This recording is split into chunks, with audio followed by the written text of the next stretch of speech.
Hey, this is Saya. This is Jay. And this is Oscar. You're listening to NerdSpice, a show where we taste and discuss the different flavors of mainstream nerd culture. Thanks for visiting our corner of the internet, and we hope you enjoy the show.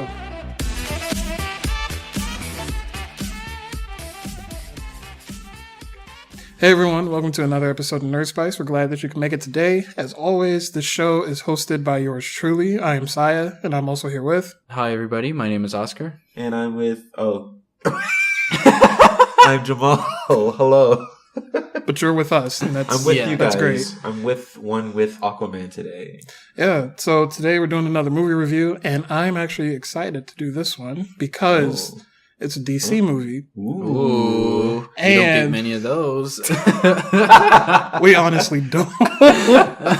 We really don't. When did Wonder Woman come out? No, it wasn't Wonder Woman. It was Justice League. November 2017. Don't bring it up. Oh. It's been 13 months since that movie's come out. Is it that bad? I didn't think it was that bad. I mean, I don't remember what I said in the review. Yeah. A lot has changed with Justice League. But today we're focusing on Aquaman. So now we're able to move forward in the DC universe, and Aquaman is the 6th entry for their new universe that started with Man of Steel. Yeah, it's the 6th one. We've done 6 movies already? With Man of Steel included. Man of Steel, Batman v Superman, Wonder Woman. Well, Suicide Squad after Batman v Superman. That's Wonder Woman. You forgot Suicide Squad. That's the one. That's what you blocked out of your memory. That's the one. That's the one you forgot. We're not getting into that. We're here. It should stay forgotten. We're here for Jason Momoa today. But yeah, today we're doing a review for Aquaman, and so let's just get right into it. First of all, a lot of people. I don't even know if a lot of people really expected a movie like this to get made, because it's not a character that you're used to, like Batman, Superman, even Spider-Man on Marvel's fence. I always felt like people knew about Aquaman, but what Jordan, like our friend Jordan, what she brought up a lot was that everybody made fun of him. Yeah. So they knew of his existence, and they knew he was there, but he was more of a mockery. He was there for a quick joke, but he was never taken like seriously. Yeah, so like I don't even think a lot of people figured this movie would get made because of the supposed zaniness of Aquaman. I wonder if they hoped for it after they saw Justice League. You're saying... Or maybe they wanted his film after they saw him in Justice League. I thought he was already being planned, like, during Justice League. Like, was he in any of the movies before? I don't know, he was in any of the movies. He was in Batman v Superman. Yeah, he was in for the one clip. Yeah, for the one clip. But they actually saw him in Justice League. So they might have been like, hey, let's get this guy a movie, you know? So that might have brought him to light. Usually when it comes to comic book characters with the general public who don't, really dive into comics or don't know anything outside of Batman and Superman, once they see them, they want more of them, generally. Just kind of. Yeah, exactly. Like if they see him, they want more. And like when they saw William Smith's Deadshot, he had a big thing going on for like 2 seconds. So they're like, oh my God, forget my movie by himself. It's Will Smith. And I was like, no. You're not giving him a movie by himself. People wanted more of the Joker, but he's common. And, now that we're getting out of the massive stand, bubble. The stand heroes get out of Batman, finally getting back into Superman movies. That's cool. But I'm just glad we're getting more superhero movies in general. So that's cool. I mean, I like what DC's doing right now with Aquaman. We have Aquaman, Shazam's coming up in a few months, and then we'll get Wonder Woman again. I'm excited for that. But then we're also getting Birds of Prey. And so I want them to explore more characters outside of the big two. Aquaman is the first one up post Justice League. We're now out of that era and all that debacle. And so we're moving into a new time with the DC movies.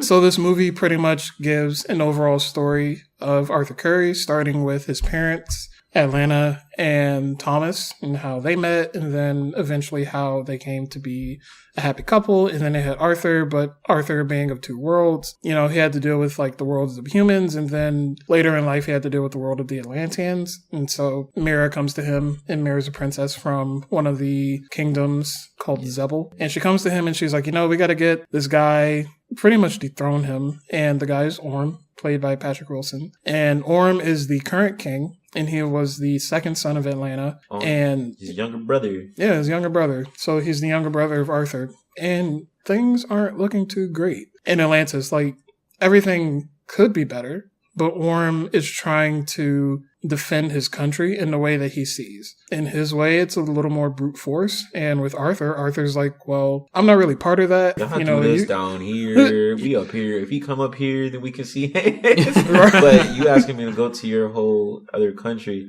His goal was pretty much, letting the surface world know, hey, we're here. You're destroying our homes. Yeah. And if you don't stop, then I'm going to retaliate. And so Mera and Volko, who's played by Willem Dafoe, went to get Arthur and pretty much say, we have to get him off the throne. And because you're the first son of Atlanta, you have the right to the throne pretty much. The movie is them pretty much going to find the trident that belonged to the first king, Atlan. And once he gets the trident, then he goes back to face Orm and take his rightful place as king. So that's pretty much a brief summary. The movie was very straightforward in what it was trying to do. It wasn't heavily layered like movies such as Batman v Superman and Man of Steel. It was super simple, and that's okay. That's not saying necessarily that it's bad. Just because it was simple doesn't mean it's bad. When we say simple, it's like it had a straight path, but again, if your delivery is good, then it won't be a bad thing, obviously. Right. You went in, and the movie pretty much told you what you were getting as you were sitting there. Exactly. And like Mo was saying, it's not a bad thing. Let's jump into characters. So, Jason Mo, why Momoa. don't you start? Jason Momoa. I liked a lot of things. Aquaman. I liked a lot of things about Jason Momoa. What were some of your favorite moments? He was a good character. Most of the time during the movie, he was just playing it. This is a new take on Aquaman because usually, generally, he's like really I wouldn't say serious. He does crack a couple jokes every time, but he's more like, ugh. But in this movie, he's more of the bro. And I kind of knew that going in, so it didn't really take away too much. However, I really liked his character. I liked his whatever growth he had. He had a little bit of growth throughout the movie. I mean, he was more so, I'm not fit for this. And then when it hit like almost directly half the movie, let's do it. Let's do it full throttle, And that's okay. He was simple to the point. I'm trying to get to point A to point B or C in the middle. And it was great. In terms of his fighting scenes, he does his fighting scenes really well. Really good. I don't know if he had stunt coordinators or stunt actors in his place. I don't know. I didn't notice it. You think they did a good job of stunts? Well, I mean, of course, some scenes he might have had stunt people, but in the movie there wasn't a lot where you needed more stunt people. I don't think. I'm pretty sure they have the hand-to-hand combat type stuff. I feel like he did by himself. And so but the underwater and Atlantean fights with him and Orm and stuff like that, that's probably animated. But I think it's a little bit of both. Yeah. It's probably a little bit of both. I think it's both. As an overall actor, I think he's pretty cool. Mm-hmm. He's pretty good. Mm-hmm. He's not like my favorite. He's not bad at all. He's actually pretty good. He's very neutral for me. I don't really have any opinion. He's a very straightforward character. I mean, I didn't get that much depth from him because I kind of saw the direction they were going in with him. Like, Rebel, I'm not into this hero stuff. You need to go look somewhere else. But you're our only hope. All right, I guess I'll come along with this journey. Then he realizes he likes girl B more. And then he's like, actually, this seems like a very meaningful, journey. So now I'm changed a little bit. And I'm going to do this and blah, blah, blah. So since I kind of expected that, I didn't really get that much depth from him. But him acting in general, acting out that role was pretty okay. A B. I give him B. A B? A B. For his acting? Or like his overall character? Are you grading each actor? I probably will. Why not? Oh my God. It doesn't take too long for me. What y'all think of him? Yeah, I thought Jason was a pretty interesting take on Aquaman, and I think he was a pretty good actor for what they were going for, because he kind of balanced the line between serious and goofy, and he wasn't goofy where it was sarcastic and pandering. Like, some superhero sarcasm can be really insulting at times, like just by trying to be jokey around the whole concept of a superhero, just the whole concept of saving the day and stuff. They're like, oh, you expect me to jump out there in a spandex outfit and like save the day? That's stupid. That's kid story. And it's like, you're watching this superhero movie like, wow, yeah, this is kid stuff. This is stupid. But he never really touched that point of like heavy sarcasm. He was just like, I don't think it's realistic for me to be king of an entire country that I was never a part of, and that also sacrificed my mother. He talked a lot about that, like how his mother got sacrificed by Atlantis and he didn't agree with their ways.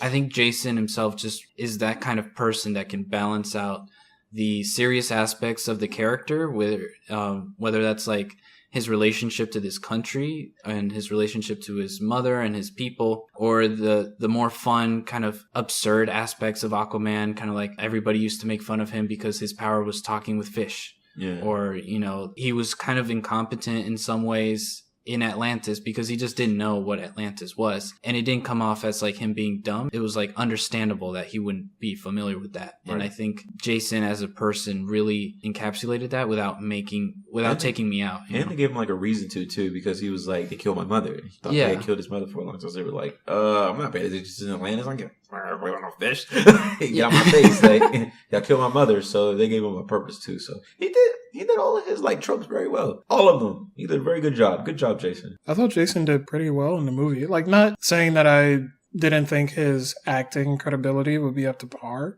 Yeah. Because the only thing I really saw him in was Game of Thrones for like that one season as Khal Drogo. And even then, like, he didn't really have a lot of speaking lines. I think he only had like maybe 2 or 3 lines throughout that one season. I didn't know much of anything else as far as where his acting creds came from. But I feel like in terms of this movie, he really grasped the character of Arthur in terms of being a fish out of water. No pun intended. Oh my God. But good job. Great job. He really embodied that and took it to a level where it was relatable, but it wasn't over the top. And I think, like Oscar was saying, he really balanced the serious moments and the comedic moments. So when they were needed, he had it. There were serious moments that he excelled in. There were comedic moments that he excelled in. And I thought he was really good. What did you guys think about Mera? Beautiful, beautiful gowns, beautiful everything. Yo, she did have a beautiful gown. There was a beautiful gown. There was a lot of beautiful gowns. She was a whole Was it jellyfish? Yeah. When she stripped that mess off. Bitch, I want to be a jellyfish. I said it looked like a shrimp platter. She looked like what? And then, like I was telling, like when I was telling you guys, like when they just like panned to her during the ceremony, but when they were about to fight when Aquaman, where Arthur and Orm, I keep want to say Orm because I play League of Legends and they have a character named Orm, and I keep wanting to say that. Shut up, Orm. This is NerdSpice. When they were fighting, and they just panned to her, and she was like, "What are you doing?" I'm like, "How y'all not gonna give her no entrance for this outfit though?" I'm sitting here baffled that she looks like this. And y'all just gonna cut to her talking like it ain't nothing. Look at this. Look at this amazingness. But no, she had a lot of fierceness. And this also, we can all agree that this is the wig Starfire should have gotten. But we're not going there. We're not going there, but I just thought it would make a note that this is the wig Starfire should have gotten, even though. But it was animated beautifully. Her as a character, I don't really know. I was just amazed by her beauty. I kind of really took away from me actually analyzing her as a person. You weren't even paying attention. I wasn't. Remember she was playing the flute on the boat? She's like, oh, did I steal this? Like, come on. Like, she was really good. And I liked her, her want to save her country and her willingness to throw everything away for this random Jason Momoa who doesn't care anything about it. That's how determined she was to get her country. So I felt that, she like just took him out of the whole competition and blah, blah, blah, this, blah, blah, that. I didn't really feel their love all like that. And I will say that Oscar kickstarted that thought for me too, because I didn't even realize I wasn't thinking about it until he said it. And I was like, yeah, you're right. I don't really feel it too much. But I also blame it on me knowing that they would end up together anyway. I knew they were going to do that at some eventual point, but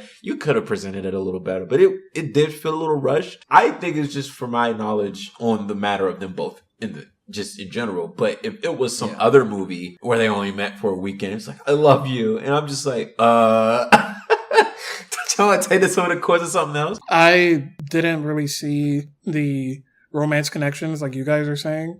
So I'm agreeing with you in the sense of like their romance did seem a little forced, but at the same time, I didn't really see them as a couple at the end. I just saw it as like a, we kind of like each other. They did a long kiss in the middle of a battle. I mean, it was the long kiss, but I feel like that was expected because it is a, action movie, so you expect the romance in there. Yeah. But I just saw it more as like, I think we kind of do like each other. And I think the moments when they were in Italy really solidified that. So I didn't have much of an issue like towards the end because that Italy scene worked for me. And we only we working with like our definition of like love as humans and stuff like that. They done went across the whole globe fighting for this stuff. I think I'd probably fall in love if I had a partner with me too. You have to go across the entire country. Right. And they both attractive. It's just like, we sitting here, we deserve a reward. Get over here. Like, oh my God. Can you blame them? No. My main issue with it was like, she was a very interesting character to me, and she started seeing Arthur as just a tool in her plan to get Orm out of the throne. And I kept thinking that, you know, part of me was like, why doesn't Mera just take over the throne? It's like, obviously she doesn't have the right to. She's not part of that kingdom. I want to talk. She's part of another kingdom or whatever, but she didn't really see Arthur as anything other than a tool, and not like in an offensive sense, but just in the sense that she needs him to get to her accomplishment. And I liked that aspect of her. She was focused on the mission. She was focused on, you know, her country. And then there's the huge implication of her betraying her King Orm and her being a traitor to the entire underwater kingdom universe. Where's my human sword? Basically, but I like how they were like in addition what you were saying with how she can't just take over the throne herself. Could she be Orm? She Maybe did. Not. For a second, she did that little water turbine. And she did put him out of commission, but I think she could have sent him into the lava pool, and he could have just been in the lava. That was a lot of help. He didn't expect that, but the fact that she could do it, period. I mean, she took him out of water.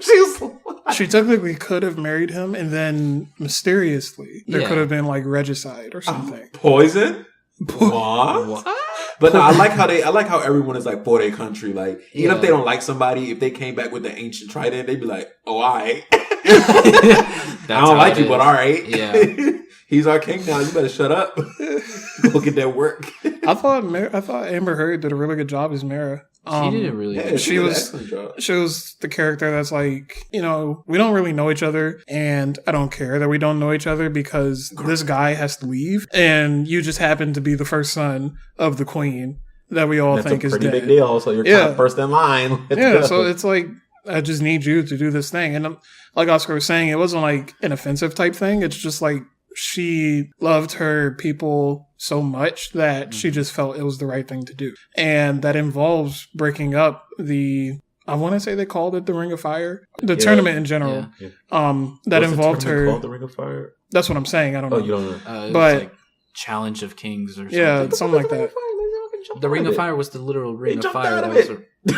There was another huge. Well, there was still a ring. There was still a Ring of Fire. It was a big ass lava pool. But she, she broke it up. She pretty much manhandled the king for this guy that nobody really knows, and they just call him a half-breed. And so that just shows that she really cared for her country. And I like that they brought it back, with her talking to Arthur, and she's like, I rebelled against my people. I can't just go back because I did this, but she was still determined to get the mission done. And so I think Amber did a really good job. She sold the scene. She's Mera in my eyes.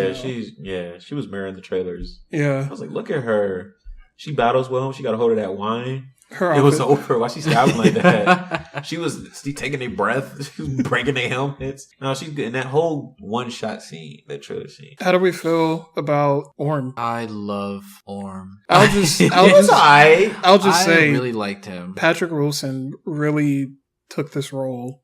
Yeah. And made it his own. Let me tell you something. Like, I've seen him in other movies. Like, I saw him in the movie with Samuel L. Jackson. He was in The Conjuring. He was in The Conjuring. He was in Watchmen. I did not expect him to be in this. Like, when I saw him, I didn't, because I don't watch trailers that much. When I saw him pop up, I just squinted. I just was like, can he play this role? And he did. Not saying I'm like not surprised that he's in it, but he was in the Conjuring movies, and those were made, and I think the first two were directed by James Wan. I mean, that's and so fine, James did this movie. It was a different type of movie. Yeah, but I'm just thinking more like an actor-director type relationship, where it's like, I'll follow you. Maybe if he was doing like an advisory position, like the position William Dafoe was in, I saw that's the type of actor I saw him as more. But the fact that he's doing this action scene, that he has range. That's great. Good job. He did a good job as the villain. I just really loved Orm. And to me, being a Zod fan, like from Man of Steel, not saying he was on the same level as Zod, but like he's up there. He gave a Zod feel. He gave a Zod feel. I mean, they was on the same level of evil. Like, get out my way. I am good at what I do. I really liked Oscar's scene. Oscar was talking about him with the scene. Like, that was a real dominant scene. And that was where he really showed his desperation. I mean, having a submarine come and fake a little attack or whatever, that's basic standard villain. That's child's play. But he like, I killed your king. It was like, good. I don't care if I gotta kill your king. I don't care if I gotta kill your queen. Right. I'm and he did everybody. That was his moment of desperation. He got his army and he was just like, I like his progression getting more villainous. I liked his confidence throughout the movie. Yeah. Every time he was on screen, you knew that he was selling confidence. Yeah. And, I mean, why wouldn't he? He's the king. He sees Arthur as a threat, and he's going to do what he has to. And you know, good testament to that, too? Take over. When he's like, he commands what were they called? I want to call him the Thrall because, again, I'm playing Destiny. I've got games in my mind. What do they call it? The trench. The trench. Yeah, the trench. The trench boss. He was like, he commands a trench. And he was like, impossible. And he went straight in. And they didn't touch him. Like, that confidence. The confidence that he has. It created a barrier. Well, I'm not saying that's what literally happened. But it seemed like that. You know, I don't want you to think I'm dumb. But it was really good. He did a good job. I like Patrick Wilson. I think he's a great actor. And I wasn't surprised that he took the role. It's just... He's out of place from his other filmography. From his I just didn't know what I was going to get. Me neither. And in the trailers, I was getting a Zod feel, and I got a Zod feel in the movie. So I'm satisfied. I thought it was really great. And I'm glad that he didn't die at the end of the movie. Yeah. I definitely want to see him come back. Because, I mean, Ocean Master is still alive in the comics. Like, he plays more roles in different stories. So I definitely want to see him come back. Call me Ocean Master. His change of heart, I'll say, at the end, after he saw Atlanta, is interesting. And at first, I think Jordan and I were talking during the movie, and we were, like, geeking out. Because we were like, oh, man, he's going to kill his mother. Because that's what happens in Throne of Atlantis. The animated movie, he killed his mother. And so we were like, oh, is he gonna like kill his mother? Like, what's about to happen? But like, you love a half-breed. But no, he was like, that's from Game of Thrones.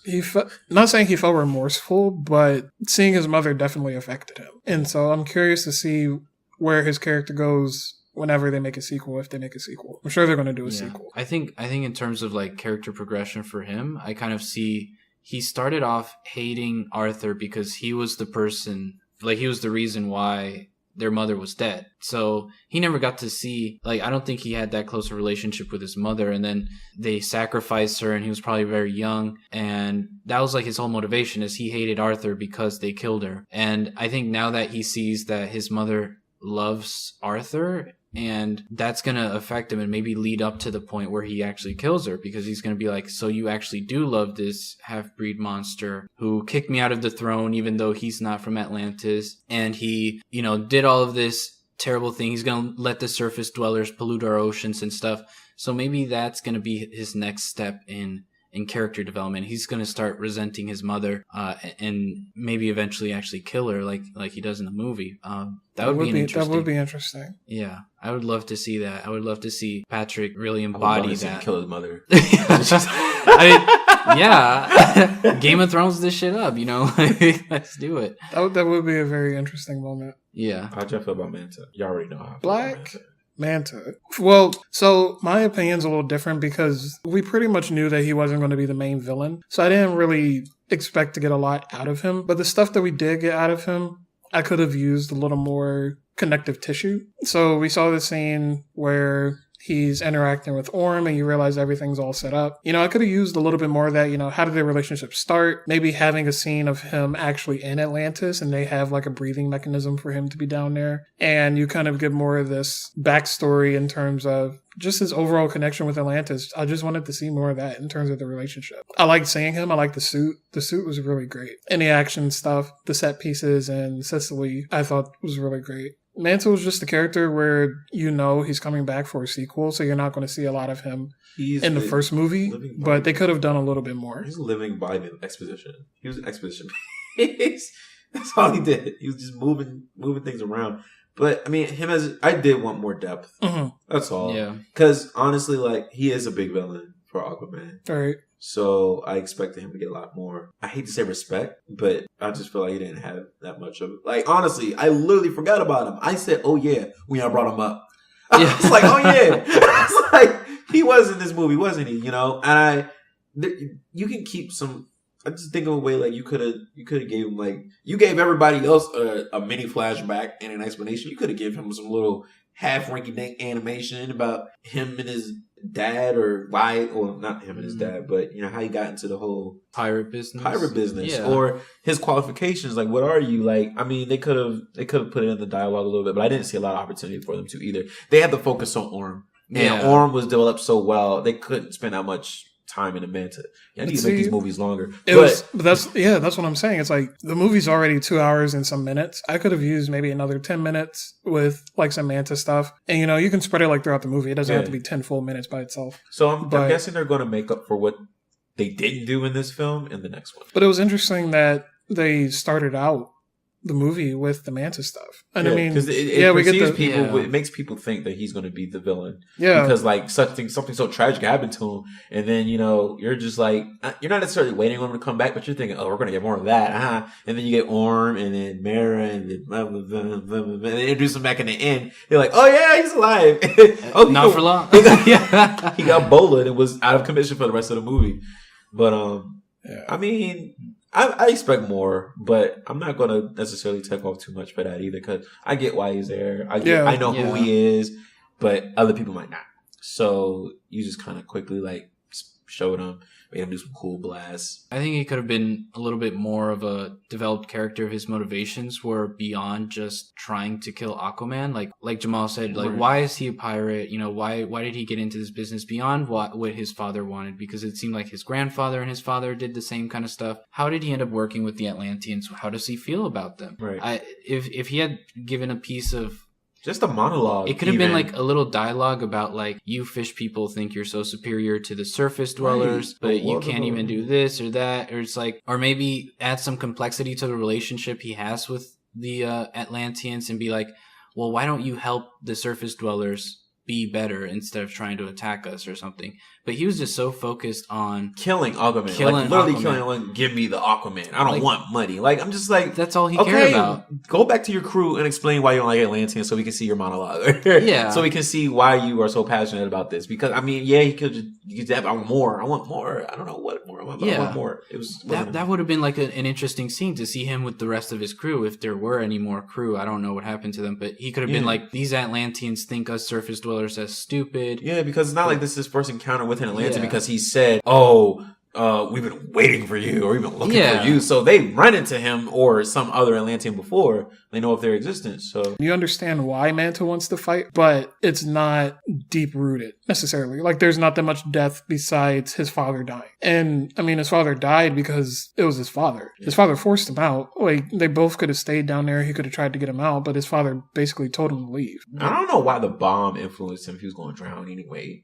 Oh, well, he didn't want to drown. He just wanted to try to save him, but it obviously was not working. And plus, like, you need to scare your son away from you, or else he's going to stay there and then he's going to run out. Like, do you want to drown trying to lift this torpedo off my leg, or, you know, I'm just going to make this decision for the both of us, and you're going to swim away from here. I'm assuming with this grenade. I'm assuming where they were in the submarine, their ship was right above. Because he was climbing up the ladder, and you saw the bomb. You saw the bomb go off in the submarine, but I think he was inside his ship at the time. I could be wrong. He was in the. It was just a small grenade. It wasn't enough to blow up like the ship. Like the ship, they made it seem like the ship was going to explode. Like he was. Yeah, they did. That was long. I thought the whole ship was going to explode, but it was just in that little containment. He was climbing up to his ship, and then he flew off. Yeah, and I mean, looking from the father's perspective, it was the smart thing to do. It's like, get out of here, you're going to struggle. So, were there any other characters that we wanted to hit on? Not really. I mean, Atlanta had a small role. Well, not a small role. She had a big role, but we only saw a little bit of her. Yeah, she had a big role in the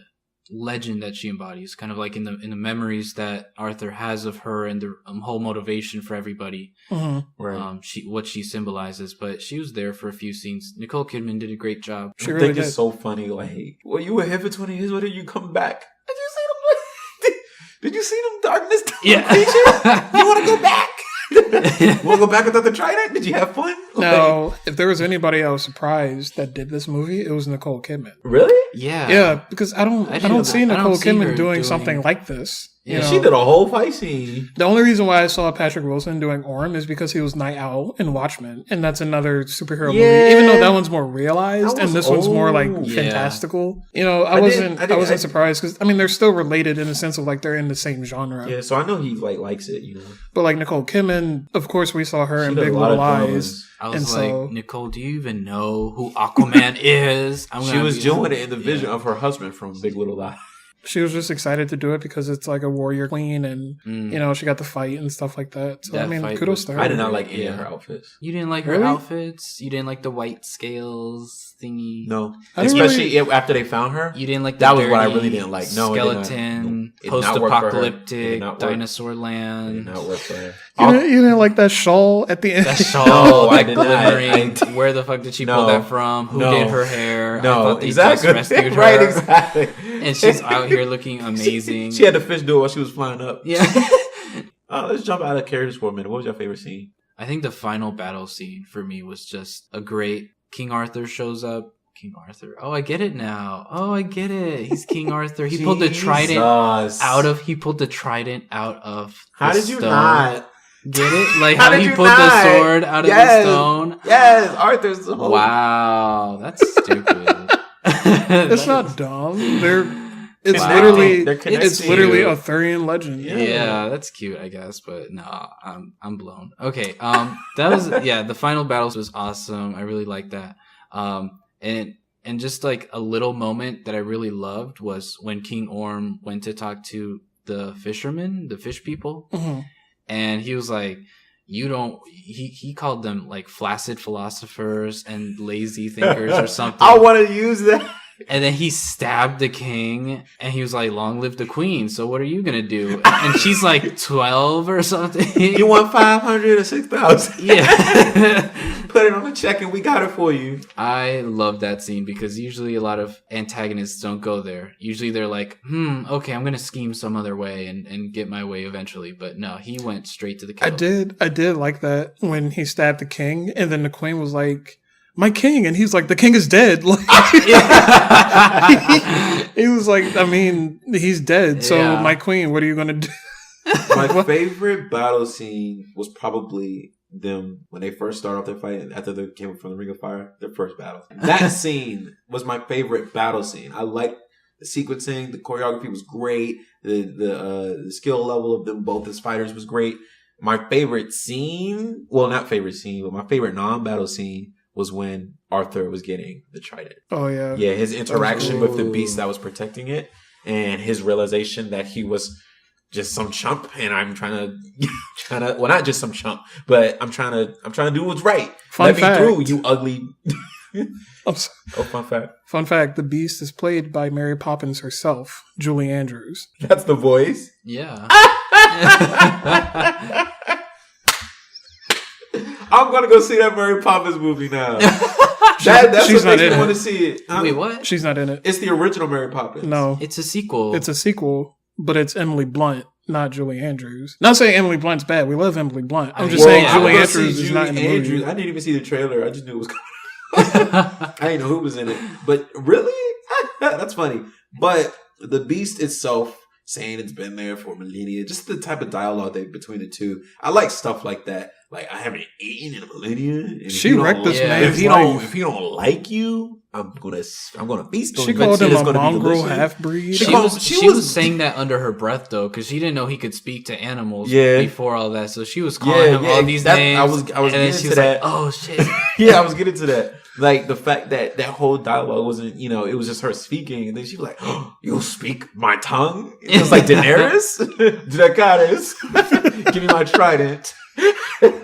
So I really like that. I like scenes like that. They're like self-realization scenes or, like the last leap to this quest that we've been doing. This was the last leap and he had to do it alone. He was alone and he came to the realization of himself. He didn't have any help. He just found his mother. He was feeling this overwhelming type of macho-ness. Like, I need to get this trident and you're not going to stand in my way. And the beast was like, all right. And he ended up controlling that beast too. That was a beast that came from underground, right? Yeah. Yeah, so. Are there any more scenes? Yeah, the third act was pretty, in battle scene. I think the beginning was a little bit clunky for me just because I didn't know where to land in this movie yet. Like, they were trying to introduce us, and like it started with exposition, and it started kind of like a storybook, and I was like, okay, because it was like because I was saying to Oscar was sitting next to me. I was like, oh, that's a corny line.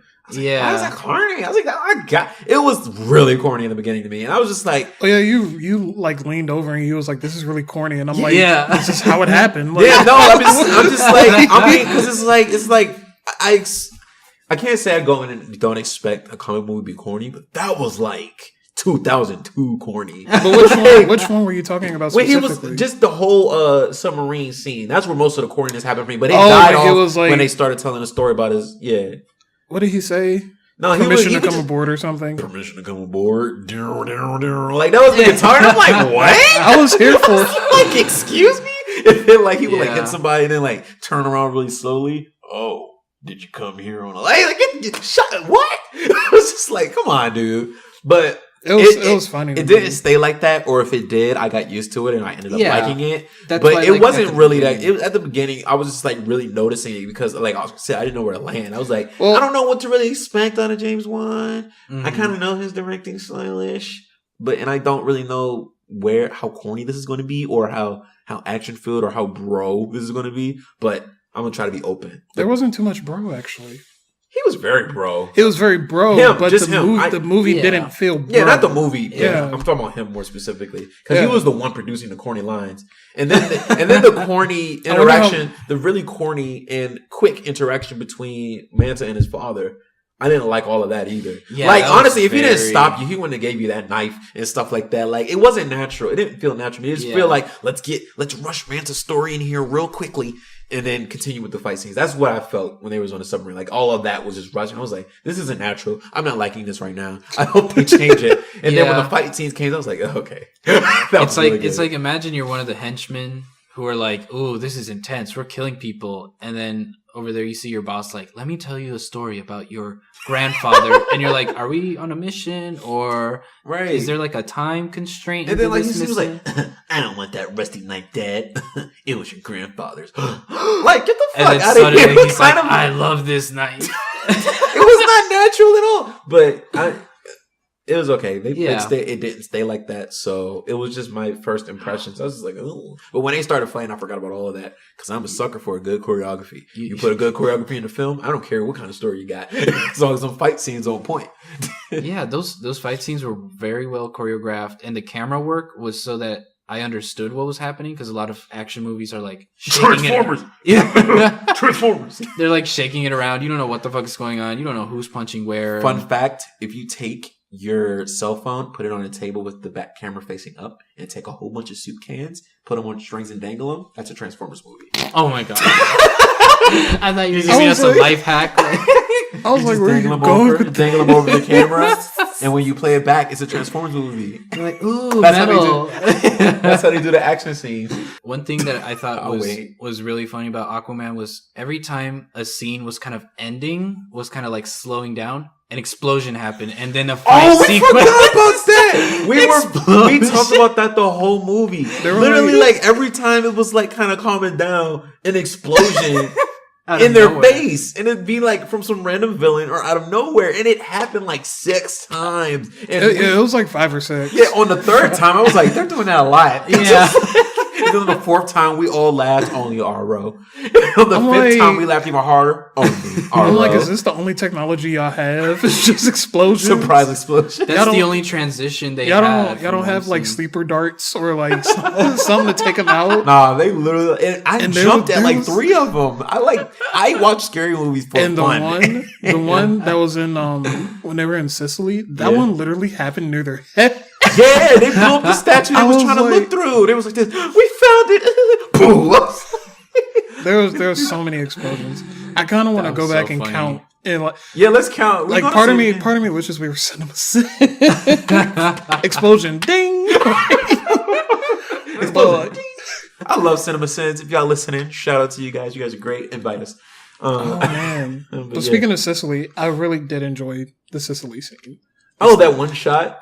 Well, or just it all in general? The whole thing in general. Like, for me, that worked because that was like the slow moment of the movie. And when they were talking about the movie back in like past interviews, they were like, it's a little bit like Indiana Jones, but then you get a little bit like the rom-com stuff thrown in. So I was like, where is this going to fit? But then once they get to Sicily, it's like, oh, so you have a scene with Mara and she gets like the bouquet of roses and she like eats the rose. And we're like, why? It's cute, but I'm like, she's a fish. I wasn't expecting that. It's like Diana. It's funny how like the DC gives their like their otherworldly characters this sense of ignorance about Diana. And I like film. I like how Arthur like looked at her and he found it weird, but then he indulged her. And for me, that was like a moment where it was like, at least for Arthur, he felt himself like liking her. She was kind of quirky. And like you were saying, they spent all that time together. Not saying you're going to fall in love with a person over like 3 days. Yeah. But they spent time together and then he saw her and he was indulging her for her weirdness and whatever. Yeah. It was cool. I also like the little tomb raiding scene that they had when they were finding in the desert. When he went, they were in the kingdom of the deserters. You could have just peed on it. I thought that was funny, honestly. Yeah. Like, because you could have. Yeah. You didn't lie. Like, she took a tiny little drop, the tiniest drop of sweat. She was Qataring that. She watching Bloodband, yo. Oh my god. But nah, she a whole waterbender. No, it was good though. What I would have loved to see in Sicily was because like I was kind of just over the whole concept of, oh, you're gonna fall in love in Europe because Europe is so beautiful and so strange. What I would have loved to see is seeing like a connection between Poseidon and like the gods, because they kind of talked about the Greek gods and how they forged the trident out of that. And she would have been like, oh, do people worship the gods now? Do they still worship Poseidon and stuff? And he's like, no, they worship this great king. They worship this great author, this great philosopher, and it's like surface dwellers have more to offer than what they rely on their gods. And I think that could have shown that connection between Mara thinking the surface world is just some other place to seeing them as people with like a history and important heroes in their own history. That would have been interesting. That would have been like, I thought like... That would add another 15 minutes. Not necessarily. Add them. You know what? Like, they had that whole part with the statues and the hero and the king. Like, they had to put the whole bottle in the king or whatever, and she was like, your history. He could have explained, like, yeah, surface dwellers, we have a great history, we have a great people, and that could have shown that connection between Mara really falling in love with the surface world, other than just her playing around with a little kid. And then she's like, yeah, surface world is great because I played with a kid. I like that he knew about this stuff too. Like, his dad kept his promise on keeping him up to date on his history. Yeah, so he didn't have that weird like superhero moment of, it's time you knew who you really are. And it's like, you knew this whole time and you didn't tell me that there's underwater people. Yeah. And you let me swim in the ocean. Like, his dad's a real one. And even though these aren't necessarily scenes, I like the transitions that happen throughout the movie. So between the aging and then just like the characters in general. So going back to when they needed to. So when him and Mara jumped down into the ocean, pretty much the moment they hit the water, it transitions and you see a teenage Arthur with Volko and they're like swimming. I like stuff like that. Like, I think the transitions worked really well in this movie. Yeah. Now, there was a scene that was like, I think he was getting ready to fight Orm, and then they transitioned to in the past when he was training with Willem Dafoe, and then he discovers that his mother's been sacrificed. And I think that was such an effective placement of a flashback scene because it puts into your mind his motivations. So it's like, it's so raw for him in the flashback scene, and then you think, presently, it's still raw for him because it's such a big deal that his mother's been sacrificed. I think that was like a great use of a flashback to just get that character motivation, connect it back to what's happening now, and us as an audience understand where he's coming from and what he knows and what he wants to accomplish out of this. I was kind of wishing we got the same for Orm in terms of understanding where he was coming from. Yeah. I wish that we could have seen more of Orm and scenes of him as a child with Atlanta, because it would have given us a dichotomy between how he was raised and how Arthur was raised. It would have intensified the end scene. We would have got more out of the relationship that they have with each other, but also their relationship with Atlanta. Because I'm assuming when she went back to Atlantis and she married and she had Orm, that she was such a very different person. Yeah, she was probably unhappy. She was probably unhappy. She probably felt imprisoned. And it would have been interesting to see Nicole Kidman play two sides of one character. Yeah. You know, she's happy with Arthur, but with Orm, she's like in prison. And that's what I was talking about with getting a little bit more in the movie. I would have really enjoyed just more, like I would have sat through a 2-hour and 40-minute movie if it meant we got the full story. Director's cut. I mean, I would. like, do that. If your movie good, I'll sit and watch it before I was. Well, that's what. I'm gonna need a snack. Well, assuming that the movie is good, obviously. Yeah. Like I would sit and watch it if that meant that I'm getting the full story that you want to tell. Yeah, I want the full stories. How long was the director's cut? Was there a director's cut for Aquaman? We don't know yet. Oh, yeah, it hasn't. Yeah, well, when we find out, I want to watch it. I'm hoping there is because I'm sure he has more stuff. Yeah, that we didn't see, and it will fill in a lot of the holes. Because after y'all showed me that Justice League cut, was it Justice League? No, it was BVS. BVS. After y'all showed me that BVS. Child, Hollywood be hiding, and that was even without Warner Brothers destroying the theatrical one. Yeah. But yeah, I would like to see a wand cut and that final Aquaman shot, y'all, at the end of the movie when he jumped out the water. Oh, that shot. That is a shot. That in 3D. Can you imagine? You could put that as a poster and just. That last shot was really amazing. good. I can't wait to see that in IMAX. That last shot was so good. My God. Aquaman's outfits entirely, probably because he has a nice figure, looked well. All of his... I'm hoping... even his male shrub. I'm hoping this becomes a trend for the DC movies to have that final hero shot. Because they did it in Wonder Woman. And they did it here. Yeah. Well, that one was memorable. I'm going to remember this one. Well, of course you're not going to remember that one because it was just her jumping off the... building to go fight. Oh, right. So it was kind of a hero shot with her jumping, and then you have Arthur and he has his arrow shot. Frame like it was when he got out. It was fast, and he's.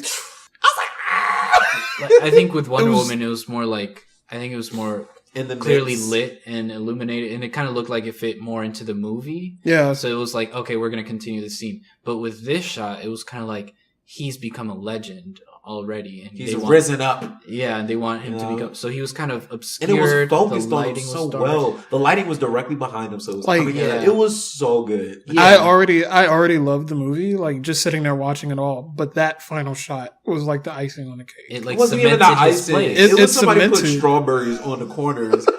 Topped it off with whipped cream. Like it was really good. That last shot was just amazing. Yeah. How do you feel about the end credits? They didn't really give anything. Like it wasn't really a lot as far as like end credits goes. I mean, it was just set up for a nice movie. It was set up. Now that I was like, that's blatant setup. Like, okay, I guess. Like, yeah, but it's better than like having Batman find a flash drive of heroes he needs to hunt down. You know, like they did in BVS. That wasn't bad. This was a better like kind of setup. It was post credit. You don't really have to see it. You don't gain much from it, and you don't gain much from not watching it. So you think they would have to see the flash drive part? Like a lot of people probably walked out. You think they would have needed to seen it? I don't think I don't know about the flash drive part. Like I don't think we needed to see them going through a montage of all those heroes, or maybe they could have put that at the end of a credit scene or something, because that's what it felt like, and that's what a lot of people complain about. With this, I think the setup, I didn't see like what they were setting up. I just knew they saw the Doctor, found Black Manta, and they found the technology. Where? Like what's how did he fall find off the mountain? He fell off of some mountain. He got Ebola and we didn't see him. And then this scientist is in a rinky-dink boat, and like he's like, "Oh, look at that person floating in the water." Him like what? I don't know how they did that. I don't know how they did that. I mean, to me, it was a okay post-credit scene. I don't have a lot of issues with it. It was set up. It's like the one for Infinity War where you see the pager and it has Captain Marvel's logo. It's cute. Like it's cute, but you don't really get much out of it, and you don't really have to stay after for it. Marvel has us whipped. Marvel has us whipped. We're staying in a DC movie for post-credit scenes. Like, how about they haven't even built up that type of thing yet. We just automatically assume. How about we recently saw Spider-Verse, a Sony animated property, and we still stayed for the post-credits. Wait, is there post-credits? There wasn't. I didn't watch. Yeah, there's post-credits at the end. There's a post-credit. But there wasn't one. There wasn't one at the end. It's like it's a mid-credit scene. Yeah, it's just okay. So I could just no. There was there wasn't one at the end. Okay. It just went off. The end. Yeah, because some of these Marvel movies, it's like mid-credit scene. Yeah, it's after the main people scene, post-credit, all the credits. Something cute. Bookend. Yeah. I kind of check under your chairs for another scene. I don't want DC to. I don't want DC to do post credits. We're still gonna stay. I mean, yeah, we can stay and talk. Even though we know they're not good, even if they make a statement like we're not gonna do any more post credit scenes, and we're all still gonna stay to make sure. That's how whipped. No, that man who was like working at the theater, he was like, "Hope y'all enjoyed the movie." Y'all. He got us out of there. Like we all being nerds stayed there for post credits here. Susan went off. Thank you for coming. Get your stuff. Make sure you throw your regular things away. He said you could put all your bags in the big trash can. Trash can's right here. Y'all get up and let's go. He's like, get out. We need to turn this over. Oh my gosh. Let's give some grades. Who wants to start? B. B? Yeah. Okay. Like a solid 85.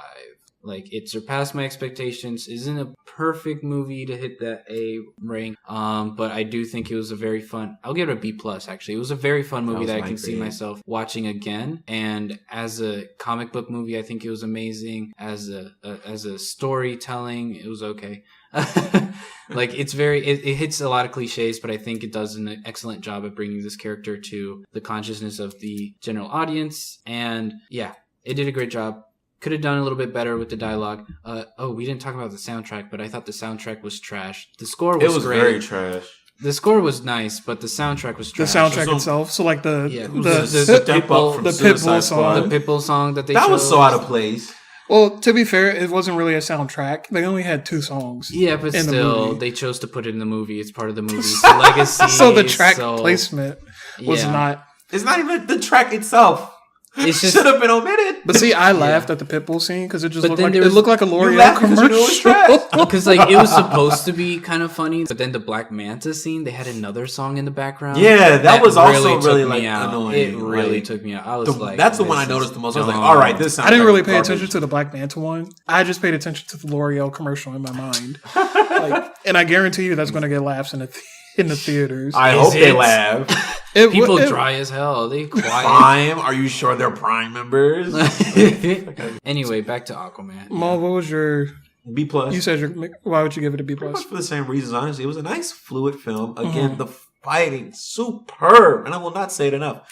Fighting was very superb. The story was straightforward. I did like their journey. Yeah, I did feel like they came a long way from beginning to end, and that is really good that you feel that. It gave me a real video game vibe feel, and I love video games, and I love a video game that tells a good story, and this felt like a video game that told a good story, but a movie version. It's just like, here's what we need to do, here's where we need to get to, obstacle, success, obstacle. It was that was the kind of formula it went along. So that's what I liked about it. Most of the characters, literally all the characters except for Black Manta. I really didn't like his character too much. But it's not necessarily his fault. It was just a good movie. It was a really good movie. Good middle movie. B plus. Good job. Yeah, I think I would give it a B plus. Like I was teetering between B plus and A minus, but really I was only thinking of A minus because the visuals are so great. Yeah. But it's like you gotta take into account the story and like everything else. So like the visuals. Yeah. Even though they're amazing. So the visuals were amazing. It's very sad that it got snubbed at the Oscars. But anyway, yeah, I gave it a B plus. I think it was a very good movie. Yeah. And I think this movie did a great job in giving us the first Aquaman movie, but also showing us what they have in store for sequels. Right. Yeah. And I'm fine. This is also like they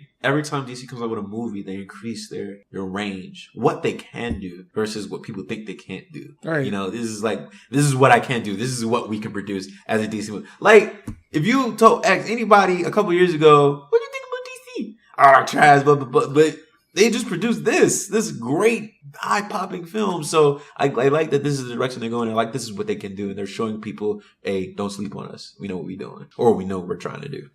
Because we didn't know what they were doing ever. So yeah, I gave it a B plus. I think it was great. And I didn't really see it as a setup movie. I just saw it as like, hey, we have one story we want to tell, but there's stuff in the future. Yeah, they said it. If you want to come back for more. Yeah. So yeah, it was great.